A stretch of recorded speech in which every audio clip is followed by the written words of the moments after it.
Hey everyone, तो आज हम लीड कोड की वैलिड एनाग्राम प्रॉब्लम को सॉल्व करेंगे। तो ये प्रॉब्लम हमसे क्या कह रही है, given two strings S and T and return true if T is an anagram of S and false otherwise. तो हमें ये बोल रखा है कि हमें दो स्ट्रिंग्स दे रखी होगी, एक एस और एक टी, और हमें ये बताना है कि एस और टी ये दोनों एनाग्राम है या नहीं है। तो हमें सबसे पहले ये पता होना चाहिए कि एनाग्राम क्या होता है। एनाग्राम क्या होता है? तो लेट सपोज हमारे पास एक स्ट्रिंग है टेस्ट। तो जो ये हमारे पास स्ट्रिंग है, अगर हम इसके कैरेक्टर्स को रीअरेंज करके लिख दें इस तरह ई एस टी टी, तो हम क्या नोटिस करेंगे कि इस वर्ड की और इस वर्ड की, दोनों वर्ड की जो लेंथ है वो इक्वल है, और जो कैरेक्टर्स हैं वो भी इक्वल है, सेम है। जैसे यहाँ पर एक बार टी है तो यहाँ पर भी एक बार टी है, यहाँ पर एक बार ई है, यहाँ पर एक बार ई है, यहाँ पर एक बार एस है, एक बार एस है, और दूसरी बार टी है तो दूसरी बार टी है। तो इस वजह से ये जो दोनों वर्ड्स हैं, ये दोनों वर्ड्स एक दूसरे के एनाग्राम हैं। तो अब हमारे पास एक प्रॉब्लम आ सकती है कि क्या ई एस टी ये वाला वर्ड और ये वाला वर्ड एक दूसरे के एनाग्राम है या नहीं है। तो नहीं है, क्योंकि यहाँ पर सिर्फ और सिर्फ एक बार टी आ रहा है, जबकि यहाँ पर दो बार टी आ रहा है। इसीलिए ये वाला वर्ड और ये वाला वर्ड ये दोनों एक दूसरे के एनाग्राम नहीं है। तो एक और प्रॉब्लम आ सकती है कि या ई एस टी टी और टी क्या ये एनाग्राम है? तो नहीं, ये भी नहीं है, क्योंकि यहाँ पर एक और दो बार टी आ रहा है और यहाँ पर तीन बार टी आ रहा है, इसीलिए ये एक दूसरे के एनाग्राम नहीं है। तो मुझे लगता है अब तक पता चल गया होगा कि एनाग्राम क्या होते हैं। अगर दो वर्ड्स हैं हमारे पास, उन दोनों की लेंथ इक्वल है और सेम कैरेक्टर्स प्रेजेंट करते हैं दोनों वर्ड्स के अंदर, तो वो दोनों वर्ड्स एक दूसरे के एनाग्राम कहलाएंगे। तो इस प्रॉब्लम के हिसाब से हमें दो वर्ड्स दे रखे हैं एस एंड टी। अब हमें बताना है कि वो एनाग्राम है या नहीं है। तो यहाँ पर हमें पहला वर्ड दे रखा है ANAGRAM, और यहाँ पर दे रखा है NAGARAM। यहाँ पर ए है, यहाँ पर भी ए है, यहाँ पर एन है, यहाँ पर भी एन है, यहाँ पर ए है, यहाँ पर एक और ए है, G G, R R, A A, M M. तो और दोनों की लेंथ भी इक्वल है, और यहाँ पर जो भी वर्ड्स हैं, जो भी लेटर्स हैं, यहाँ पर भी वही लेटर्स प्रेजेंट हैं, इसीलिए यहाँ पर ट्रू रिटर्न कर दिया इन्होंने। अब दूसरा एग्जांपल RATCAR, तो यहाँ पर आर है और इस वर्ड में कोई भी आर प्रेजेंट नहीं है, इसीलिए हमने यहाँ पर फॉल्स रिटर्न कर दिया है। तो इस प्रॉब्लम को हम कैसे सॉल्व कर सकते हैं? तो हम एक अप्रोच ये लगा सकते हैं कि हमारे पास ये दोनों वर्ड हैं, तो हम एस वाली स्ट्रिंग को भी सॉर्ट कर देंगे और टी वाली स्ट्रिंग को भी सॉर्ट कर देंगे। सॉर्ट करने के बाद हम देखेंगे कि क्या एस वाली स्ट्रिंग टी वाली स्ट्रिंग के इक्वल है या नहीं है।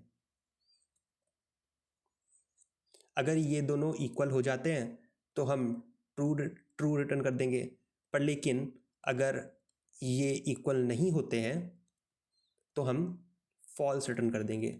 तो ये वाली जो अप्रोच है ये वर्क किस लिए कर रही है? ये वर्क इसीलिए कर रही है क्योंकि अगर हमारे पास दो वर्ड्स हैं और दोनों के अंदर सेम नंबर ऑफ एलिमेंट्स हैं और सेम टाइप ऑफ एलिमेंट्स हैं, और अगर हम उन दोनों को सॉर्ट करेंगे तो ऑब्वियस सी बात है दोनों वर्ड्स सॉर्टिंग के बाद एक दूसरे के इक्वल होने ही होने हैं। और अगर दोनों इक्वल हो जाएंगे तो वो एनाग्राम हो गए, और अगर दोनों इक्वल नहीं हो गए तो वो एनाग्राम नहीं हो गए। सिंपल सी बात है। तो अब हम इसको कोड करके देख लेते हैं। तो सबसे पहले हम ये चेक करेंगे कि जो दोनों हमारे पास स्ट्रिंग है उन दोनों की लेंथ इक्वल है या नहीं है। अगर लेंथ ही इक्वल नहीं होगी तो हम वहीं से ये बता सकते हैं कि ये दोनों जो वर्ड्स हैं, दोनों स्ट्रिंग्स हैं, वो दोनों एक दूसरे के एनाग्राम कभी हो ही नहीं सकते हैं।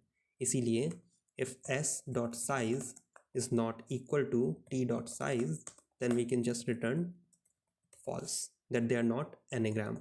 तो अब हम यहाँ पर दोनों स्ट्रिंग को सॉर्ट कर देंगे, sort s dot begin s dot and. अब दूसरी स्ट्रिंग को सॉर्ट कर देते हैं,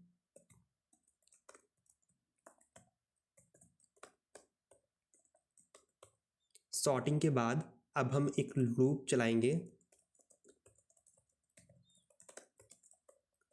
यहाँ पर हम कोई भी स्ट्रिंग की लेंथ ले सकते हैं क्योंकि दोनों स्ट्रिंग तो बराबर ही है। अब हम चेक करेंगे कि जो ये दोनों स्ट्रिंग है उन दोनों के पर्टिकुलर इंडेक्स पर एक ही एलिमेंट प्रेजेंट करता है या नहीं करता है। If S I is not equal to T I, इस कंडीशन का मतलब ये है कि हम एक इंडेक्स पर हैं और हम उसी इंडेक्स पर एस वाली स्ट्रिंग के एलिमेंट को उठाएंगे और टी वाले स्ट्रिंग के एलिमेंट को उठाएंगे और चेक करेंगे कि वो दोनों अगर इक्वल नहीं है। अगर इक्वल नहीं है तो ये दोनों एनाग्राम नहीं है, इसलिए हम यहाँ पर फॉल्स रिटर्न कर देंगे। और अगर दोनों कैरेक्टर्स इक्वल हो गए तो हम नेक्स्ट एलिमेंट पे नेक्स्ट इंडेक्स पर मूव कर जाएंगे और हम ये तब तक दोहराते रहेंगे जब तक हमारी ये जो स्ट्रिंग है वो एग्जॉस्ट नहीं हो जाती, वो हम पूरी की पूरी स्ट्रिंग को आइटरेट नहीं कर लेते। अगर हम पूरी की पूरी स्ट्रिंग को आइटरेट कर लेते हैं और हमारी ये वाली इफ़ कंडीशन कभी भी एग्जीक्यूट नहीं होती है, इसका मतलब ये जो दोनों हमारी स्ट्रिंग होगी वो एनाग्राम होगी, इसलिए हम यहाँ पर ट्रू को रिटर्न कर देंगे। अब हम इसको रन करके देख लेते हैं।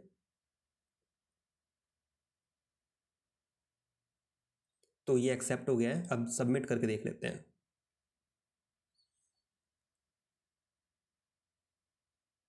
हमारा ये कोड सबमिट भी हो गया है।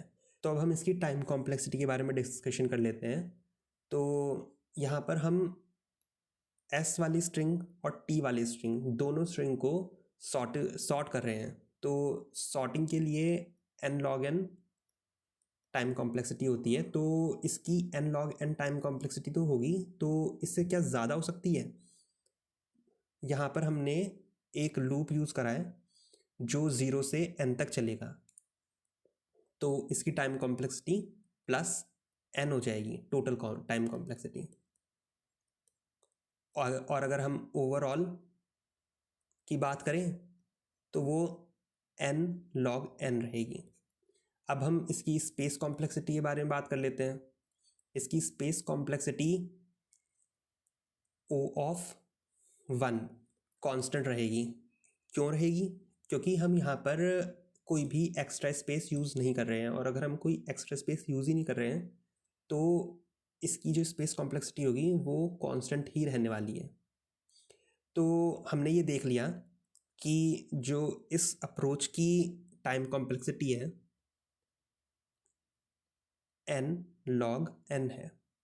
क्या हम इस n log n को थोड़ा सा और छोटा कर सकते हैं? क्या हम इसको और ऑप्टिमाइज वे से कोड कर सकते हैं? क्या इसकी टाइम कॉम्प्लेक्सिटी हम O ऑफ n में लेके आ सकते हैं?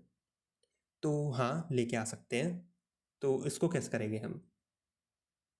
इसकी टाइम कॉम्प्लेक्सिटी को n log n से n तक लाने के लिए हमें इसके कंस्ट्रेंट्स पर ना थोड़ा सा ध्यान देना पड़ेगा। इसे कंस्ट्रेंट में लिखा है कि S and T consist of lower case English letters.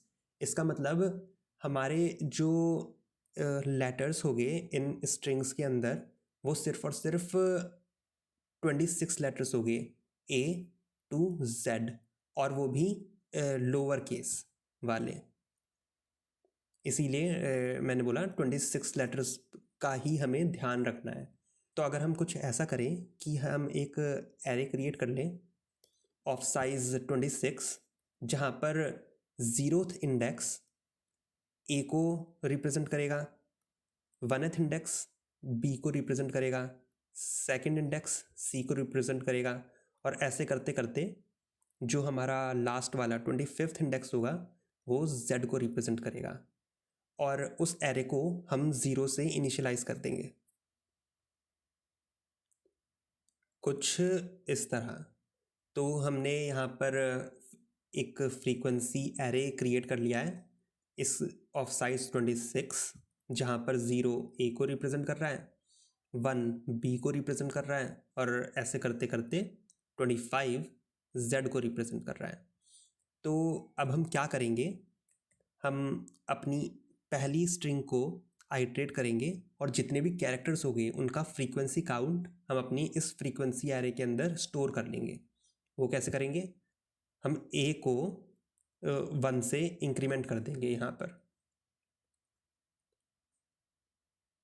अब हम नेक्स्ट एलिमेंट में मूव करेंगे, n मिला तो n को 1 से इंक्रीमेंट कर देंगे।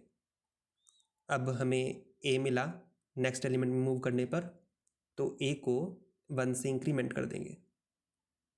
अब हम नेक्स्ट एलिमेंट में मूव करेंगे तो g मिला, तो हम g को 1 से इंक्रीमेंट कर देंगे।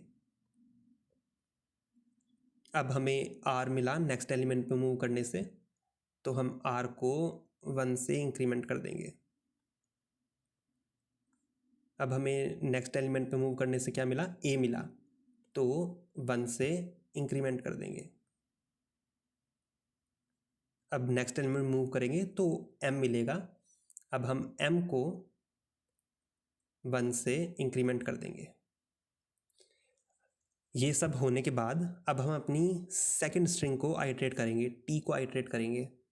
और हमने अब तक क्या करा था, अपने फ्रीक्वेंसी काउंट को 1 से इंक्रीज करा था, पर लेकिन अब हम सेकंड स्ट्रिंग को जब आइट्रेट करेंगे तो हम फ्रीक्वेंसी काउंट को 1 से डिक्रीज करेंगे। ऐसा क्यों करेंगे वो अभी आपको थोड़ी देर में पता चलेगा। तो हम अपनी सेकंड स्ट्रिंग को आइट्रेट करना शुरू करते हैं। हमें n मिला, तो n की फ्रीक्वेंसी को हम 1 से डिक्रीमेंट कर देंगे 0। तो नेक्स्ट एलिमेंट a है, तो इसको भी 1 से डिक्रीमेंट करेंगे 2। अब हमें नेक्स्ट एलिमेंट पे g मिला, तो इसको भी हम क्या करेंगे, एक 1 से डिक्रीमेंट कर देंगे।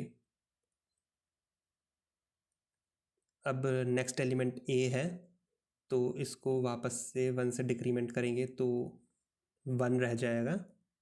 अब नेक्स्ट एलिमेंट r है, इसको 1 से डिक्रीमेंट करेंगे तो 0 रह जाएगा।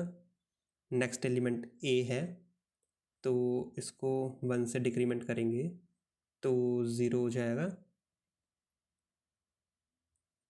और नेक्स्ट एलिमेंट m है, तो इसको 1 से डिक्रीमेंट करेंगे तो 0 हो जाएगा। अब हमने अपनी s स्ट्रिंग को आइट्रेट कर लिया है, हमने अपनी t वाली स्ट्रिंग को आइट्रेट कर लिया है। अब हम देखेंगे कि जो हमारा ये फ्रीक्वेंसी एरे है, क्या इसके अंदर जितने भी एलिमेंट्स हैं वो 0 है या नहीं है।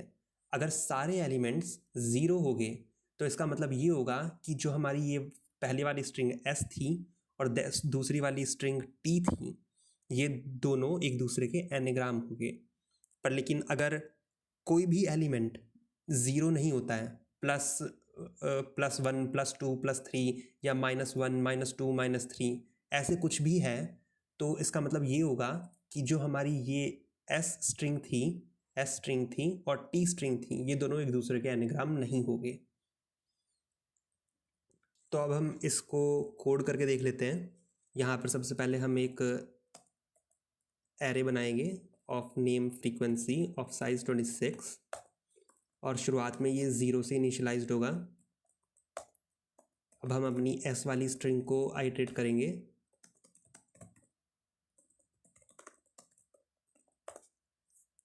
और जो भी हमें कैरेक्टर मिलेगा उसकी फ्रीक्वेंसी को हम 1 से इंक्रीमेंट कर देंगे अपने फ्रीक्वेंसी एरे के अंदर। तो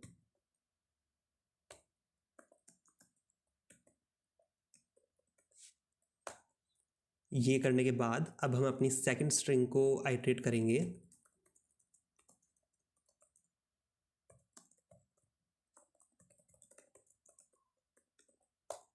और अब हम जो भी कैरेक्टर मिलेगा उस कैरेक्टर की फ्रीक्वेंसी को 1 से डिक्रीमेंट कर देंगे अपने फ्रीक्वेंसी एरे के अंदर।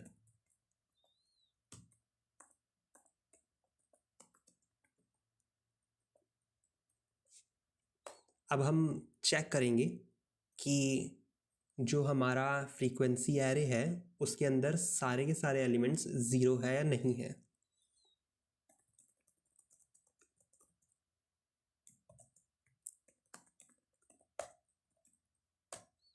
अगर हमें किसी भी मोमेंट पर अपने फ्रीक्वेंसी एरे के अंदर एलिमेंट 0 नहीं मिला तो हम वहीं से फॉल्स रिटर्न कर देंगे कि हमारा जो ये एस स्ट्रिंग है और टी स्ट्रिंग है वो एक दूसरे के एनाग्राम नहीं है। पर लेकिन अगर हमारे फ्रीक्वेंसी एरे के अंदर सारे एलिमेंट्स 0 हैं तो हम यहाँ पर ट्रू रिटर्न कर देंगे कि हमारी स्ट्रिंग एस और स्ट्रिंग टी एक दूसरे के एनाग्राम है। हम इसको रन करके देख लेते हैं।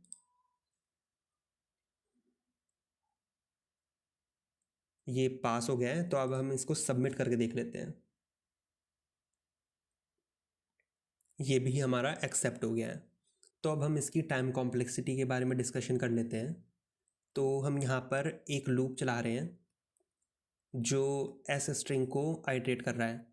हम दूसरा लूप चला रहे हैं जो हमारी टी स्ट्रिंग को आइटरेट कर रहा है।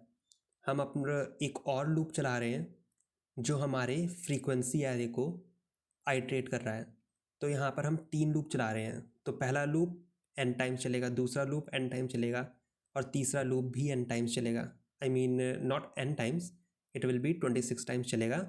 तो ये एक तरह से कांस्टेंट ही कह सकते हैं हम, कांस्टेंट कह सकते हैं हम।